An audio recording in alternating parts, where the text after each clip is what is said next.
Hey guys, I'm Jackie Brubaker, host of the Love You Even More podcast. I'm an author, marriage and family therapist in training, performer, and 2-time Emmy Award winner. Each week, I bring on people from all walks of life to talk to them about their inspiring stories in the fields of self-development, relationships, business, and how you can love yourself even more.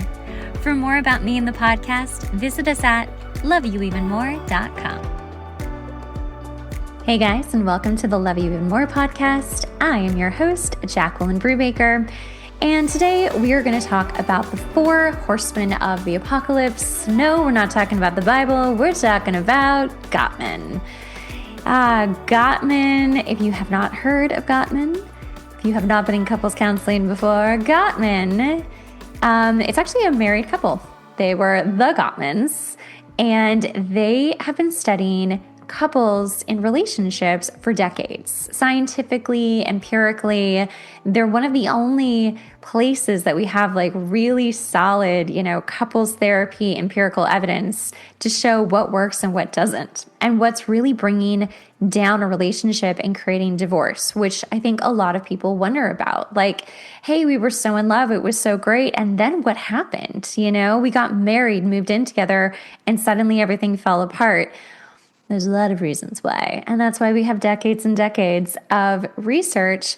But what they have absolutely come down to is the Four Horsemen that they call the Four Horsemen of the Apocalypse, which is kind of just a cute sort of thing on the Four Horsemen. Anywho, so I want to talk about that today because most likely one of the horsemen or multiple have entered your relationship at one time or another. And the whole idea is that we want to make sure that if they do enter, that we tell our horses to sort of calm down and take a different approach than just barging in and being the horsemen that they are. A little horse humor for you. Not really going off very well over here. Okay, so the Four Horsemen of the Apocalypse. The first horseman is criticism.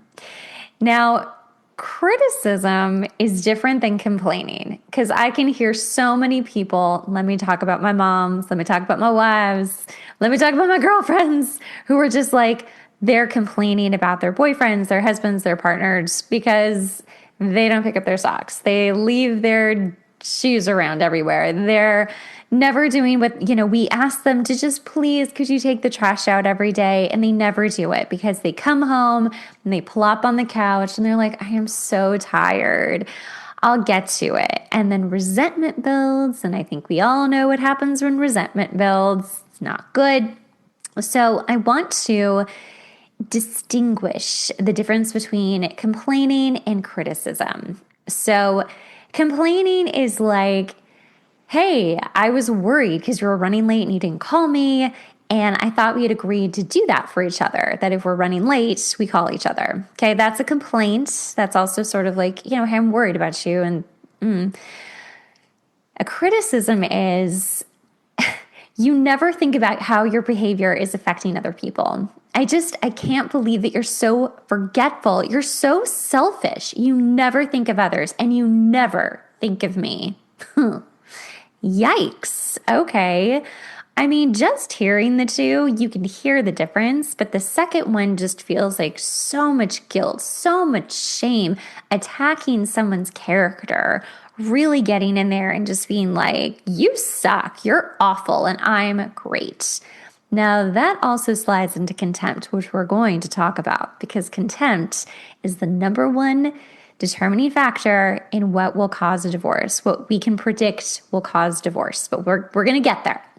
So criticizing, I feel like the word nag comes to mind when women are just like, oh, could you do this? Could you do that? And you're kind of complaining because you're like, you never do what I ask you to do. Can't you be a man? Can't you grow up? Why are you such a boy? And I am using heteronormative terms right now and kind of roles, but whether, you're more in your masculine or your feminine, it doesn't even matter what kind of gender you affiliate with or what kind of relationship you're having. It's all gonna balance in some way or another. One partner is going to be the one who's a little bit more type A and one's going to be a little bit more type B. So the idea is that you don't want to be criticizing the person for their character, because when we start to do that, we're really just bringing our partner down, and we're now just simply not on their team, right? Like, you're supposed to be on each other's teams. You're not supposed to bring them down as a way to build them up. That's a very old, outdated way of manipulating people. And that's not what we're trying to do in our relationships, unless you're in a relationship with a narcissist, and in which case you gotta get out. Okay, moving on to contempt. Okay, contempt is different, yet similar, just elevated, right? But not in a good way. So contempt is like showing others disrespect. You're mocking them with sarcasm. You're ridiculing them. You're calling them names, and you're mimicking or using body language, but especially eye rolling. So the ever popular just, that's a scoff. And you roll your eyes at the same time, and you don't even have to say anything because it's so effective in bringing your partner down and making them feel like crap. So it does go one step beyond criticism, because while criticism is attacking your person's character, your partner's character, contempt assumes a position of moral superiority over them. Okay, so research even shows that people in relationships that are contemptuous with each other are more likely to get sick. So whether you're being contemptuous of your partner, or they're being contemptuous of you, or you're both just being in contempt of each other, you're going to notice that you're getting sick. And I am just going to raise my hand right now and say that that is absolutely true. I have seen that. The body keeps the score, people. And when internally it's not getting worked out and it's not good, your body starts showing how bad it is on the outside. So to really, really not scare you, but to really stay away from getting even sicker than just a cold or a flu, and I'm talking the C word, we really want to make sure that internally we're okay. And the best way to do that if you're in a relationship is to make sure you're on good terms with your partner. So, all right, let me give a little reaction, a little scenario of contempt. So, okay. So you're eye rolling and you're criticizing, and your partner is like, "Oh my God, you're tired? Cry me a river, buddy. I've been with the kids all day, running around like mad to keep this house going. And all you do when you come home from work is plop down on the couch like a child, like a baby, and play those stupid video games. I don't have time to deal with another kid. Could you be any more pathetic?" Yikes. What is that person going to feel like? He's going to feel so guilty. He's going to feel like, wow, mom is pissed at me and she's not even my mom. You're literally, as the woman or man or person being contemptuous of the other person, you're literally making yourself superior to them. You're shaming them into being submissive and just being like, wow, I'm sorry. Okay, yeah, I must be horrible. I'm terrible. I must be a horrible person. Which also, by the way, if you're the one who's being shamed, I want you to ask yourself, if you're so horrible, why are they with you? It's a good question to ask yourself. If I am such a terrible person, if they tell me that I am such a terrible person, that I do everything wrong, I can never do anything right, I am never enough, why do they stay? Okay, contempt is a very common thread of manipulation, and we as human animals want to manipulate to get what we want, right? We're all just babies, and babies and children do whatever they want, or do whatever they can to get what they want.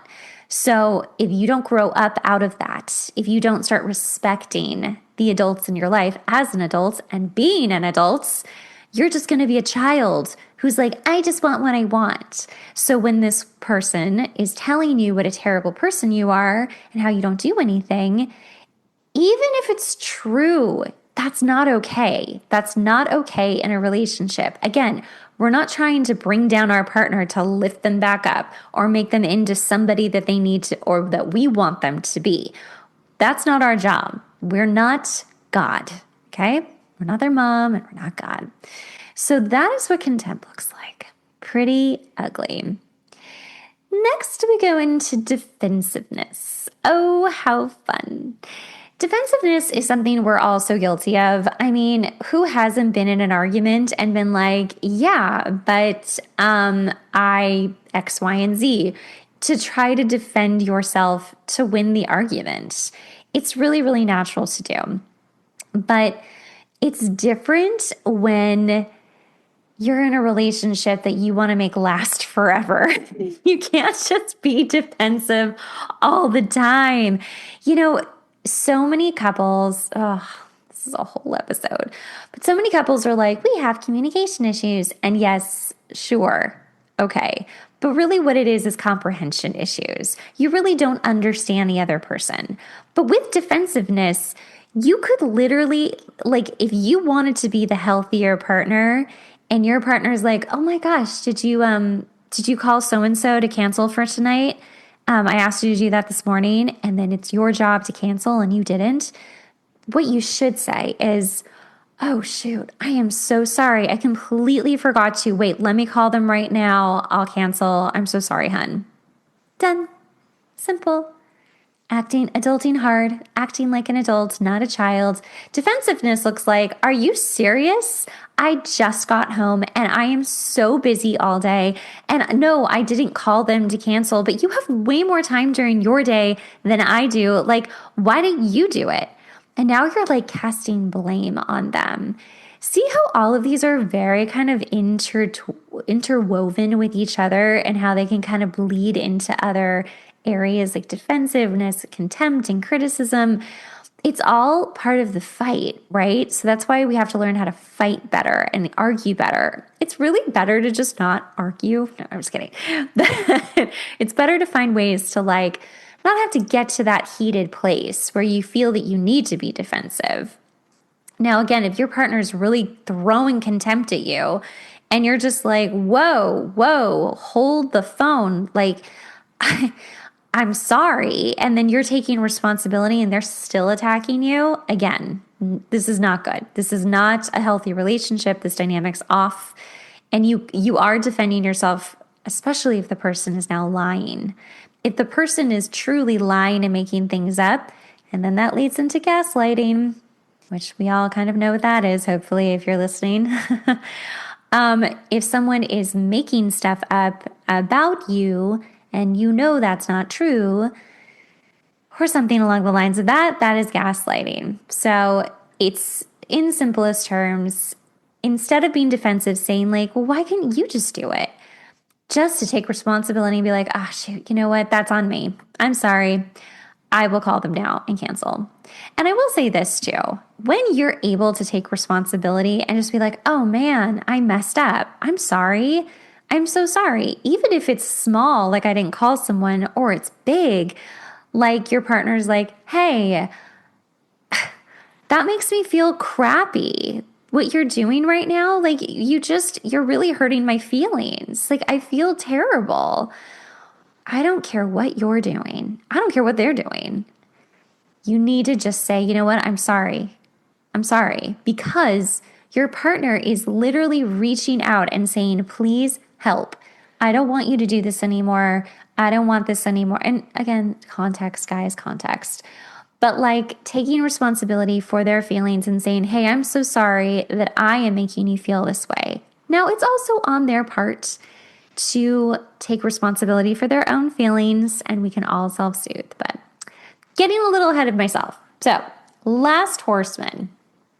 So much information in this tiny little episode. Oh my goodness. Okay, the last horseman is stonewalling. Now, you can only imagine how stonewalling would happen. You're in this horrible fight where there's criticism, and now there's contempt, and now we have defensiveness. Naturally, someone's going to feel emotionally flooded and just be like, whoa, I can't do this right now. I can't do this any longer. I need a break. I feel like I'm going to just explode. whatever the feeling is, they feel overwhelmed. And that's what we call flooded in therapy. When that happens, what they're probably going to start doing, if they don't tell you that they feel overwhelmed, they're going to shut down. There's some nuances to stonewalling. So if your partner and you are having an argument and they are shutting down, that they're just sort of doing busy work, like they're almost ignoring you, like you're following them through the house as they're doing stuff and you're like, listen to me, we're not done talking about this. They're trying to take a break, but you're not understanding it because they're not communicating that. They're showing you with action, but you're not sure what's going on. So you could ask them, do you need a break? I can tell that you're just not focused. Instead of criticizing and complaining, or not criticizing and then being defensive, you could ask them. Now, if you're the partner who tends to stonewall, you could say, hey, you know what? I need a break. Now, here's where the stonewalling is not good. This is where it gets super manipulative. This is where we get into we just go into silent mode. So either one or both partners will start to just go into silent mode where you're just like, nope, that's it. I don't want to talk to you anymore. I have nothing to say to you. And or do I want to fight anymore? So when that starts to happen, and we've all been there, right? Whether it's just an hour or it's a day or it's a week. Hopefully it's not a week. That's a long, long, long time. But once we get to that place where you're truly just ignoring each other, you're deep in stonewalling. And that's where it can get very manipulative because there's way more happening now when nothing's being said than when stuff is being said. I would rather see a couple fighting and actually communicating than not communicating, because once you stop communicating, you're done. You really don't even want to be there. You're not even sure why you're there. So with stonewalling, it's better to just, if you feel yourself sort of zoning out, sort of not listening, you start doing stuff around the house or you're just ignoring, right? It's better to be like, oh, hey, I'm stonewalling. Let me just take a break. Let me tell my partner that I need to cool down. And now if you're the partner watching this, ask them, do you need a break? I will take a break, even though you probably don't want to. But take it. Take the break. It'll help you to feel less activated. And when you both can have nervous systems that aren't severely activated, you can actually simmer down, remember you're on the same team, and start talking. Okay, those are the Four Horsemen. I know it's a lot, and I talked really fast, but there's a lot between people and couples. It's a lot to process, but I think what's really nice about therapy is that we all kind of feel in the couple that we're in that we're having this very unique experience. But the truth is, there are thousands of couples going through the same thing. Even if yours feels incredibly unique, you're not.